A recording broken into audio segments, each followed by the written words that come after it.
Every tyrant you've ever survived has taught you to fear that authority. But that's not protection, that's the wound talking. Welcome back to Tarot Tuesday. Today, we're talking about the Emperor. Most tarot content will talk about the Emperor as a leader, stability, getting your business affairs in order. These are cute and they're safe, but I'm not here to give you some LinkedIn caption. I'm here to talk about, for a lot of us, the abused ones, the ones that were raised under somebody's boot. The Emperor doesn't become an aspirational card. He's a trigger. He's every man that confused control for love, every institution that called cruelty order, every father who thought fear was the same as respect. And today I'm not going to sanitize him, I'm going to take him apart. And let's start with what he actually is symbolically. He sits on that stone throne, ram's heads, Aries, war god energy, a willingness to charge forward without thinking. He's got his scepter with an ankh, logic, legacy, eternal continuation of his rule, and in the other hand, an orb. The world itself shrunk down to fit in the palm of his hand. He doesn't hold the world, but he holds a model of the world. Small enough to control. Small enough to not surprise him. That's not leadership. That's a nervous system that thinks control is safety.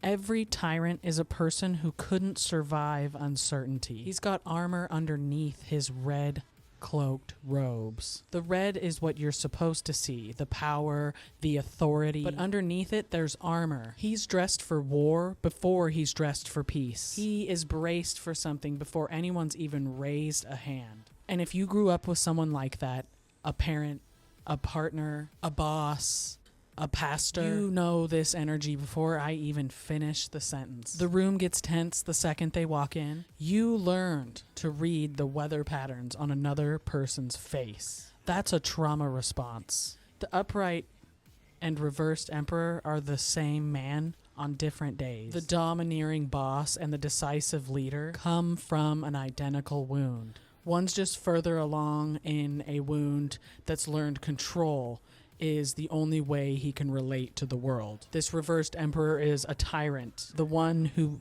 leverages his authority to get his way, not a different archetype altogether. He's that same structure without accountability built in. But in the background there is mountains and a river. The mountains are the obstacles that he has conquered, but they're still there, still looming behind the throne. That's the tell. He never actually got past them. He just built a chair in front of them and called it victory. And the river is small. It's easy to miss. And that's the intuition, the emotional intelligence. It's flowing right behind him, but he's not looking at it, or can't, or won't, because feeling things isn't the strategy. It's vulnerability that he can't afford. If that's a parent that raised you, the one who couldn't afford to feel, you didn't just inherit his rules, you inherited his relationship to fear. And a lot of us have been mistaking hypercontrol for safety, because that's the only definition that we were ever handed. You don't need to reject structure to heal from the wound that was passed down, because there's a trap. A swing from authority destroying me to I will never build anything sturdy again, because sturdiness feels like a cage. Burning down boundaries and plans because those things once belonged to someone who hurt them. An integrated, done right emperor isn't about dominance. He is about structure that holds without needing to crush anything to prove it's strong. A throne that doesn't need an audience of people too afraid to leave the room. Reclaiming the emperor means building your own stone throne. You don't have to burn the throne down. You just need to stop needing someone to kneel in front of it for it to matter. That's the emperor, not some corner office fantasy. A mirror of the authority that hurt you. If this card sits heavy with you, if you recognize someone on that throne, check out my website below. There's tons of workings and private readings with me. And if this cracks something open in you, leave it in the comments because I want to hear about it.